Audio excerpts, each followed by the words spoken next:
everything that we say could have a backlash on things like donations, petition signatures. We've passed the times where people can rely on a big logo to earn trust. Employee-generated content is the future. It's the now of charity comms. And I do feel like the charities that don't invest in it do risk being left behind. It can actually have a direct impact on human rights advocacy and campaigns here, because someone who sees a petition shared through your page is much more likely to go ahead and click it. I think the more that you put pressure on, like, you have to post between 8 a.m. and 10 a.m., it's just too much pressure.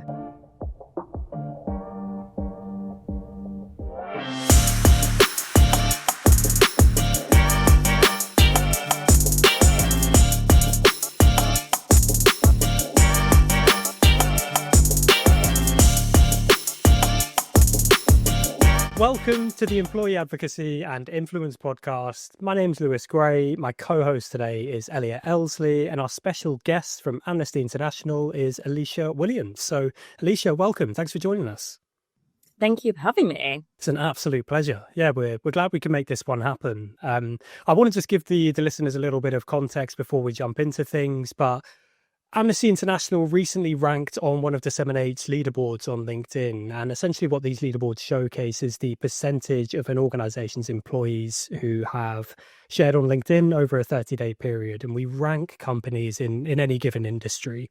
We do it to kind of highlight the importance of employee-generated content and employee advocacy, and kind of maybe help organizations recognize a room for improvement or a slept-on opportunity.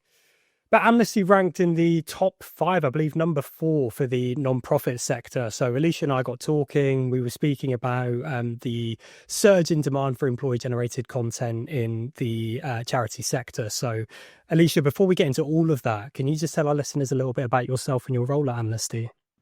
Yeah, of course. So I am the social media officer here at Amnesty International. So my role mainly includes planning, creating, and kind of disseminating content across all of our global channels. So we have a lot of regional channels and Amnesty India, for example, or Amnesty France, but I help to run the global page. So essentially that covers every human right there is, from older people's rights to climate change to racial justice, across regions across the world. So essentially we field content from all around the world, and just work on across basically all channels, hoping to engage people in human rights and see how important they are in our day-to-day.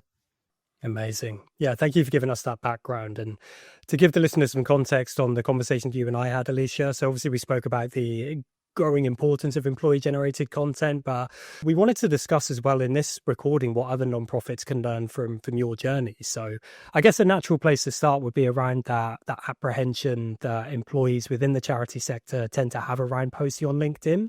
So you mentioned that LinkedIn feels quite different within your industry. So what have you observed about how people feel about posting there? I originally took an interest in LinkedIn a couple of years ago. So it was previously run by our internal comms department. And I noticed how LinkedIn was shifting from just a jobs posting kind of platform to a community with social, cultural, kind of like political discussion. And I saw it as a real growth opportunity. So initially I focused on the company page, and we experienced like a rapid growth.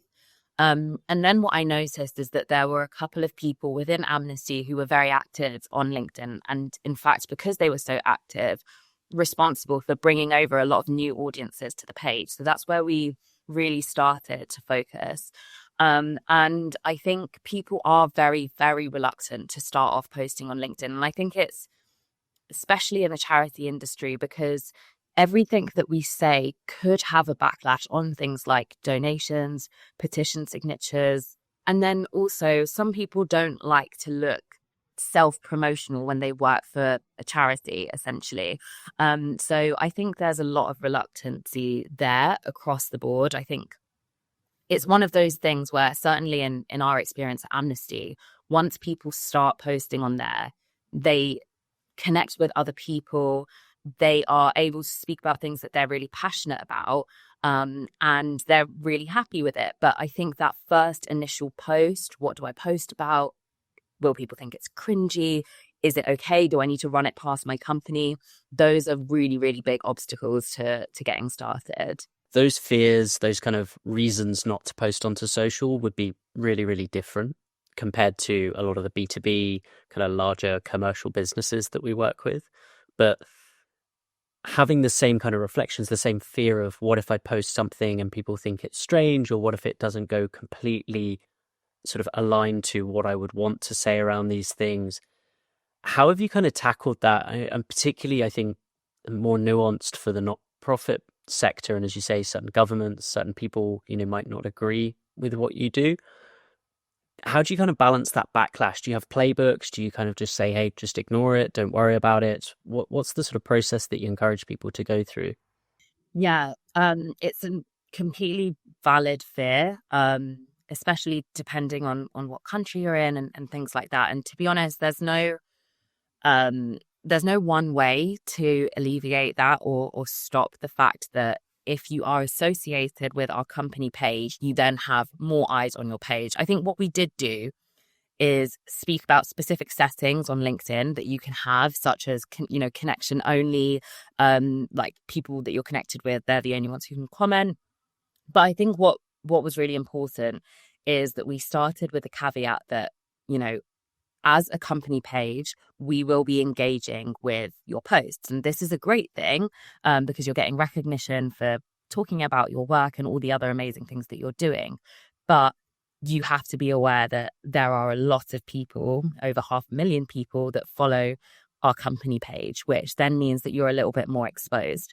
It's nice from a non-profit perspective because people are so much more aligned to that kind of mission statement, the ethos behind it as well. So I presume people are just far more likely to engage in sharing content and really kind of believing everything that they're sharing compared to, the slightly more nameless kind of corporations out there where mission statements are a little bit vague, let's go with. Yeah, absolutely. I think when you work for the charity sector, you're not dealing in profit. And I always say that trust is the most important currency that we have. And larger institutions, corporations and charities, people are losing trust in them. And I think the way to get that back isn't necessarily through speaking through a company logo. We've passed the times where people can rely on a big logo to earn trust. Trust is earned through like authentic storytelling. And we've had stories before where we've shared good news stories. And we had one particular like good news story where something that the Amnesty campaigners had done had resulted in a change of legal practices or workplace practices. When we shared it on the company page, it did okay. When the campaigner who worked on that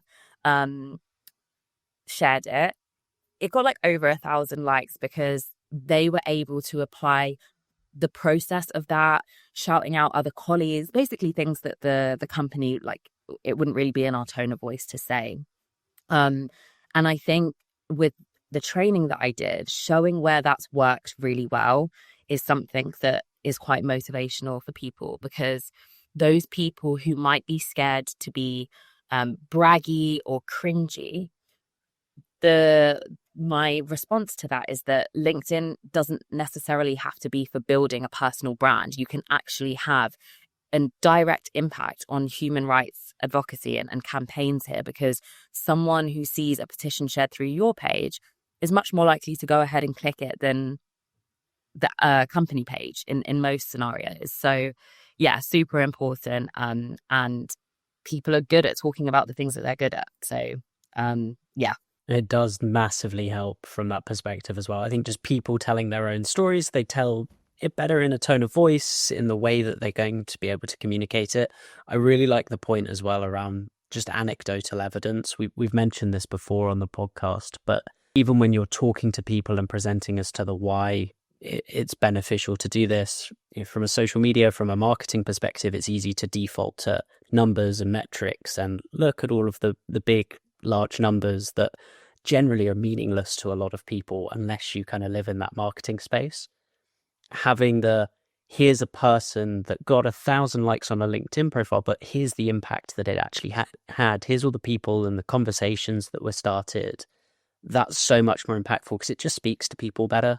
And it's the same principle if you're doing that in a big business for profit. You speak to a sales team and say, hey, look, this deal closed because somebody posted something onto LinkedIn.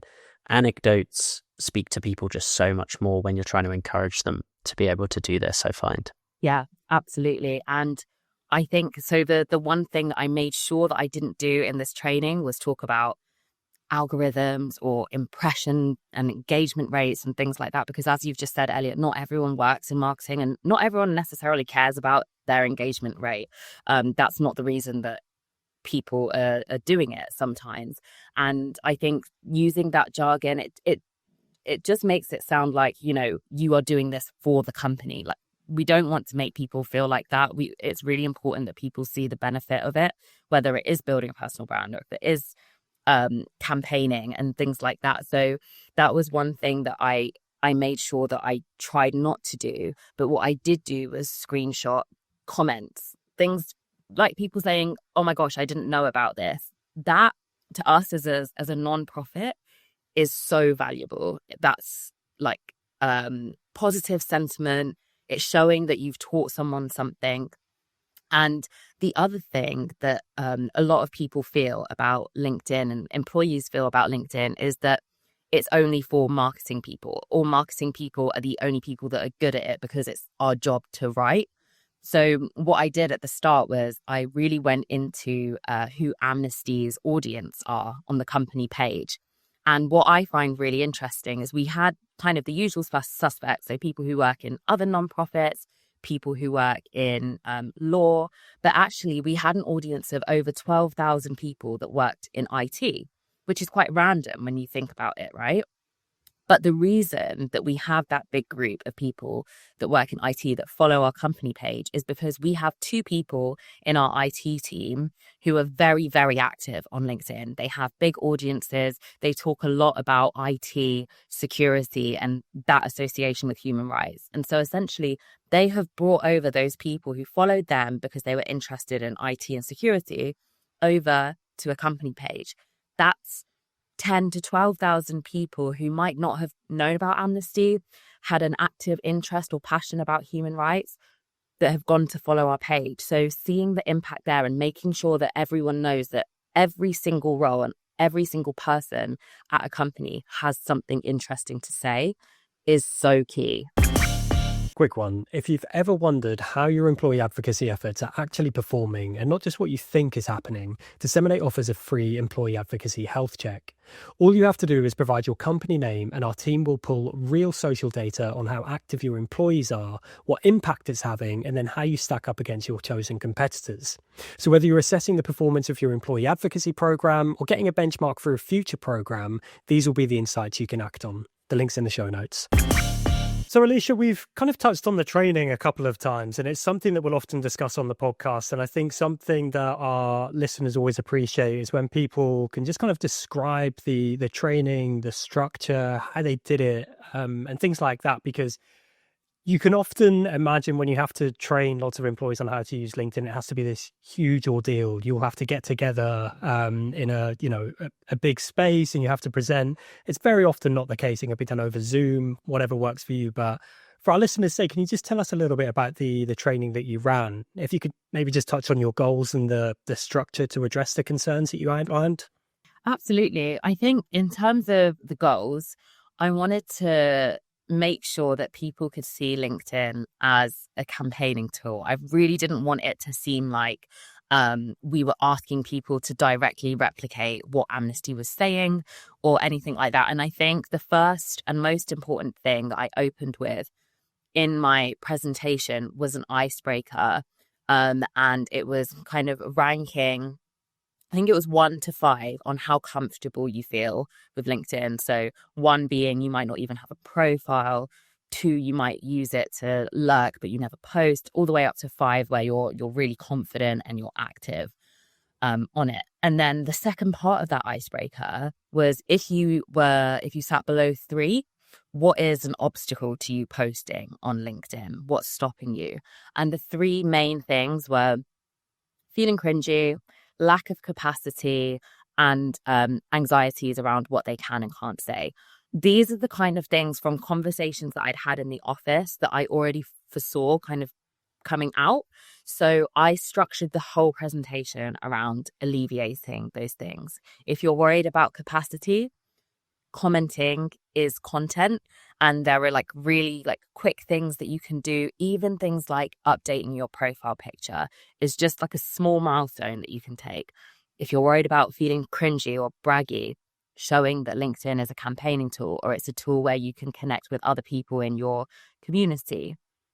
And then if you're worried about what to say, I structured the whole presentation around examples from existing colleagues. So we started off right back to the basics. So what makes a good profile picture? What makes a good bio?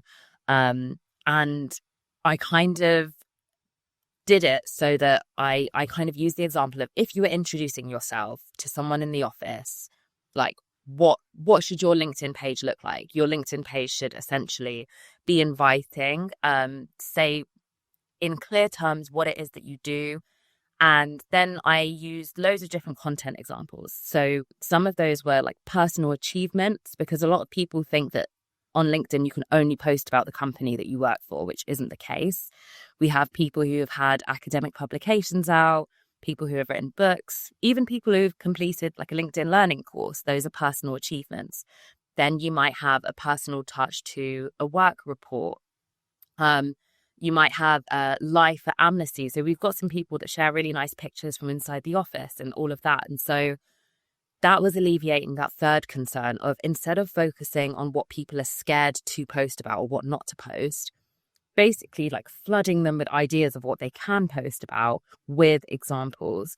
And again, like we spoke about, showing where it's performed really well, and how important that storytelling personal aspect is in those examples. So essentially that was the structure. And then I ended it, because I think it's the nature of trainings a lot of the time where you'll have the training, you'll feel really motivated afterwards. You might post for 1, 2, 3 weeks after. And then, as most things do, everyone's very busy, it falls by the wayside. So what I then did was set up an internal community where I would post prompts every couple of weeks, highlight, we're a charity, right? So we don't have the budget to give financial incentives for people to post on LinkedIn. But what we can do is just link to people's posts and say, guys, this is a great post, let's go and support this, and things like that. And just basically establishing a community that enables that continuity, so it doesn't just like fall off. And also sharing the report that you guys have put together, and that, you know, our LinkedIn training was 2 months ago. So they can see that that is really paying off and that it's being recognized. And to be a charity and people find us interesting on LinkedIn is great. So yeah, just basically keeping motivation going and continuity was really important to that training. That's so important. I'm glad you've kind of focused on the continuity. And Elliot, I know you can speak to this. So for the listeners' context, and I'm not sure if you're aware, Eleshea, but Elliot is our former director of customer success, now sits within a sales role. But something that Elliot saw quite often when launching, whether it's employee advocacy programs or helping organizations leverage employee-generated content, you do have that initial excitement after the training. If they're using a tool like Disseminate, it's introducing a new tool, this new program, it's this exciting new thing. But then sometimes you can experience what we call the post-launch drop-off, which is where things start to kind of taper off with time. So it is about doing what you said, is that constant engagement. Elliot, I'm speaking for you here. I figure there's probably more that you can say on this than I can. Yeah, I mean, it's just always going to be the case. And I think the way I always looked at it was, you know, the quicker you can catch the drop off, the better. There's always going to be some kind of drop. You just ideally don't want to go back down to zero and then have to start again, essentially. So the earlier you can kind of catch the drop, the better is the way to look at it. But you're doing exactly the thing that I would recommend, which is just quite simply just talk to people, just engage with people. Hey, look at this great post. That encourages people. It's such a simple thing to do, just to acknowledge that people are doing this, which makes that person feel good. And then also to everybody else that perhaps hasn't posted in a week or two, they go, oh yeah, I forgot about that. Let me go and do that myself, because that would be a really nice thing to get out. It's so obvious, and we have to remind people of this all the time, but just you're basically saying thank you for doing something. You're just saying, hey, thanks for posting this. Here's a really great thing. And that just goes so much further than, to be perfectly honest, in my experience, any prize, any financial rewards, anything like that. Just the visibility of, hey, we noticed you've done this. That is the thing that you really need to do to kind of keep that engagement going. Yeah, for sure. And I think since the training, we've had some great feedback from people. And I think a lot of the time, maybe it's just people that work in the charity industry that are very humble. A lot of people don't like to talk about themselves, but I'll have conversations in the office where someone will come up to me and say, I posted this from, this mission that I went on, or this conference that I went to, and I was shocked it got so many likes. And it's just, it is saying thank you, because a lot of people have this, I guess, like a misconception that posting on LinkedIn is you're doing work outside of hours, or like you're doing extra work. And for me, I'm a huge fan of this platform. Like I love it so much. And I know, like, for me, it's massively changed my life in terms of the opportunities, but more importantly, the people that I've been able to meet and things like that, and the communities. So it's really important that those things are recognized, because I think if you don't recognize those things, they do tend to drop off, and it's harder to, as you say, pick that up from zero. And so a lot of people said, kind of, this community that we made, people will just ask questions that some people, they might think are silly questions, but it's a really nice, non-intimidating community. It's not about marketing. It's not about engagement rates and all of that. People will say, I did this event months ago and I meant to post about it, but didn't get around to it. Can I still do that? And I'm like, yes, it's great. You don't have to like post about things straight away and things like that. So yeah, it's really important to recognize people's work, because it does take a while to put these things together. It's hard to get yourself into the mindset if you're not used to doing it on a consistent basis. So those type of things work as like just a really nice natural incentive to keep on going, especially when you can see other people doing it. Yeah, I think it's also important to recognize other people's cadence with these things. It's so easy from like a marketing seat, or from my seat where we sell an advocacy program, where you say post 3 times a week. That's the ideal number. Some people only want to post once a month, once a quarter, sometimes once a year is enough for some people. And I think just being accepting of that for some people as well is really valuable, just to go post as much or as little as you're comfortable doing. There's no sort of baseline expectations here with a lot of this, because that's another thing that will discourage people, where as soon as there's pressure or, a KPI effectively to hit every week or every month, it just puts people off immediately because they feel pressured into doing it. And what if the thing I post isn't very good and I'm just doing it for the sake of it? That's what kind of can put people off the entire process as well.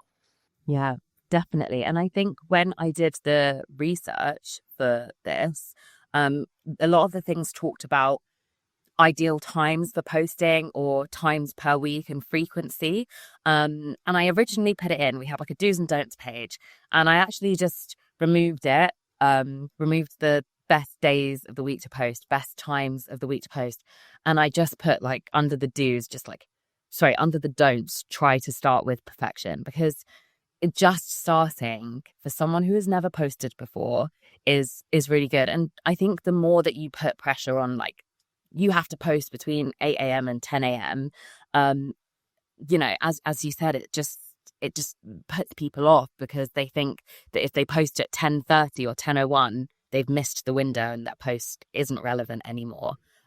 So yeah, we again steered away from posting times, posting frequency, things like that, because it's just too much pressure and people don't have that time. I've definitely been guilty of doing that myself in the past. I'll have something to share that in my mind is something that I consider particularly important at the time. It could be a campaign or something along those lines. And I almost feel as if I miss that one day a week, that one time on that one day where I typically get the best engagement. It's like, I'll have to do it next week now, because otherwise if I post that, I'm not going to get the same engagement, which, is I don't know. It's a silly way of looking at it, but of course we always want the best. But I love that even in your don't do's, you're still talking about being proactive. Don't chase perfection. We talk about this all the time, but so often when it comes to training, we will see organizations focus on all of the don'ts. Don't do this. Don't tag the company. Don't say X, Y, and Z, whatever those don'ts might be. But all that does is increase those fears that employees might already have about posting on LinkedIn. So I love that you're so focused on just go out and do it, just start posting. I did want to focus on the wider charity sector as a whole, because I think for me, we haven't had anybody on from the non-profit sector previously. So I was able to do a lot of reading ahead of time about, what the industry looks like at the moment from a comms perspective. But obviously you're in the thick of it, Eleshea. Why do you think employee-generated content is such a valuable tool for non-profits right now? Yeah, I feel like a stuck record when I say this on LinkedIn, but employee-generated content is the future. It's the now of charity comms. And I do feel like the charities that don't invest in it do risk being left behind. So we see statistics over and over again about how people, in particular Gen Z, are losing trust in charities because they worry about their transparency and their authenticity. And so I know that I'm really compelled to donate or sign something when I can see people who have worked on it or who are speaking from the ground, if you like, on why it's so important. So I think for this industry, you also have to think about, we don't have big influencer budgets, or it's very rare that charities have influencer budgets. In addition to that, you have to vet influencers and make sure that they're aligning with everything that you're saying. And sometimes you have to be really tight on what you're telling them to say. Whereas if it's your own colleagues speaking about the work that they're doing, most of the time they know the policy, they know what they can say, because often they've written it. So I think that passion really shines through. And I think the charities that choose to invest in employee-generated content, you can see the difference in the engagement that they get. And the other really important thing is that sometimes employee-generated content and also like engaging employees in like LinkedIn and things like that, not everything will go viral. And I really think we have to rethink how we value success. Because I know for me, and also like the algorithms as a social media person, I know that the algorithms are shifting to really prioritize true depth of engagement, right? And that's things like saves and shares. We're not aiming for virality anymore, but we are aiming for the things that are like, bringing that random crowd of IT people over to the company page, or teaching people something that they didn't know before. And so I think it's such a good way to build trust. And I think if any charity wants to succeed in any element of their work, whether that's fundraising or campaigning, trust is the main form of currency that they need. And no one can talk better about the work and why it's so important than the people who are doing it. So, yeah. From your perspective, do you think there's anything to be said about it being a more cost-effective way of raising awareness as well? Because obviously trust, like you say, it seems to be the main goal, especially among non-profits. But obviously as a way to generate awareness and to get the charity name out there, for a resource you're essentially sitting on, do you think that plays a part as well in this surge in demand?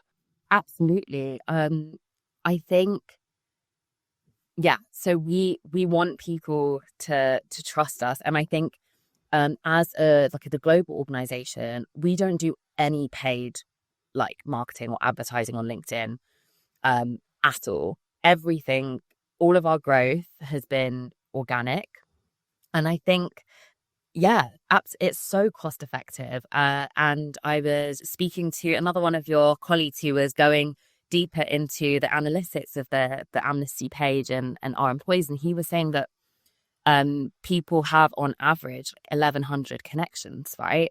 And he said, imagine if everyone at Amnesty posted, you can get I think the number was 3 million or something like that.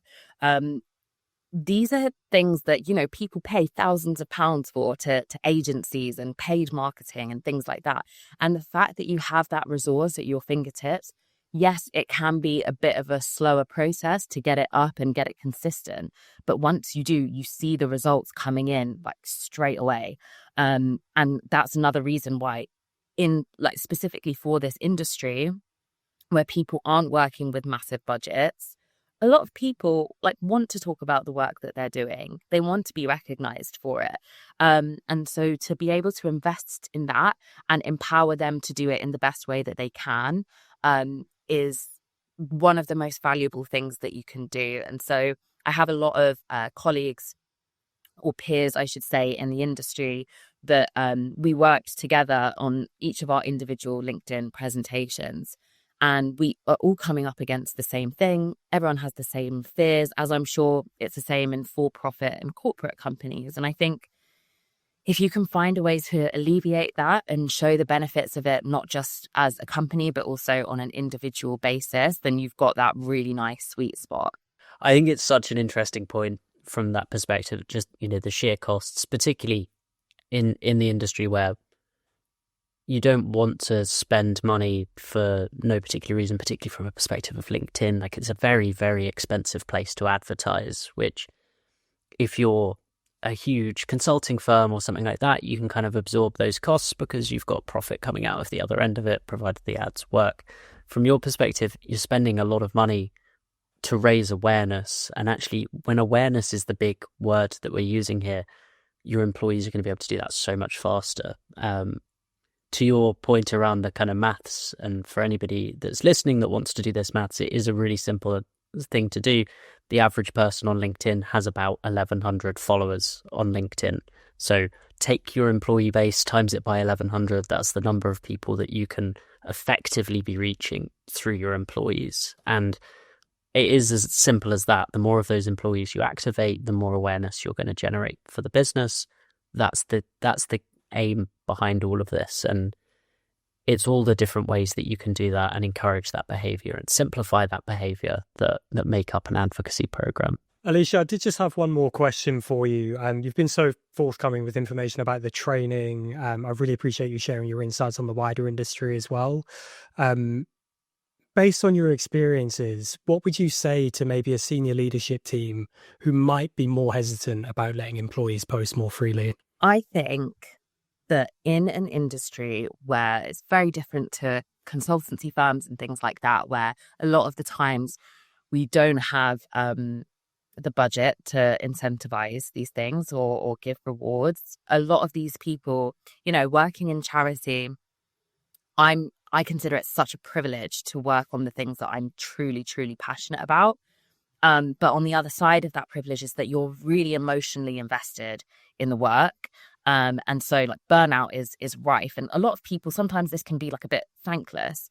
And I think empowering people to post on LinkedIn, make those communities without stopping it or trying to add conditions or caveats to it. Obviously, there are natural, obvious caveats, right? But empowering people to do that only makes, I think, a happier and more motivated workforce. So I think that as, companies in general, for example, in social media, we often have to review content, and we're very quick to review content and say, this needs tweaking or this needs changing or this isn't in our brand guidelines. What we're not as good at is saying this was amazing and this resulted in this. And I think that something like LinkedIn, I try so hard to make sure I'm engaging with these people's posts from the Amnesty page, congratulating team members and things like that, because people across the sector are doing amazing work. And I think if you can recognize that, it just makes you more motivated. It's also just very good for us as a brand. Another thing that I'm super passionate about is making this industry really like look really interesting to the younger generation. Gen Z is like one of the most socially conscious generations, right? And I want people to see working in this industry as a way that they can make a change, they can make real tangible change. And the way, or one of the ways that we do that, is show what it is like to work in the industry. That's the good, the bad, and the ugly. But I think a lot of the time when I first joined Amnesty 3 years ago, I looked at loads of people who worked there. I looked at their LinkedIn profiles because I wanted to see what projects they were working on, what their interpersonal relationships are like with colleagues. And I would see photos from trips, like missions abroad, conferences, just really interesting conversations. So I think like as a brand and like for HR and things like that, showing life at Amnesty or life at whatever charity that you work in is really key to getting people more excited about job opportunities and things like that. It's really important to show that culture. And there's no way that you can do it better and more honestly than through that employee advocacy. And through the company page, I wanted my vision, I guess, was for people to look at the company page and see Amnesty as a global movement, see someone posting about tech rights in Pakistan or climate change in Tuvalu or something like that. So like it just shows the diversity of our movement and of our organization. So I think it's in everyone's benefit to enable this to go ahead. Couldn't agree more. I think considering the training only took place 2 months ago as well, for you to be ranking where you are currently on our leaderboards is one hell of an achievement. And my wish is that maybe we can speak again in a couple of months' time and we'll rerun those leaderboards and you guys will be sat at the top. So yes. Eleshea, thank you again for sharing all of this. It's been an absolute pleasure speaking with you. Really appreciate it. Thank you so much for having me. It's been lovely chatting with you guys too. Thanks again. Bye, everyone.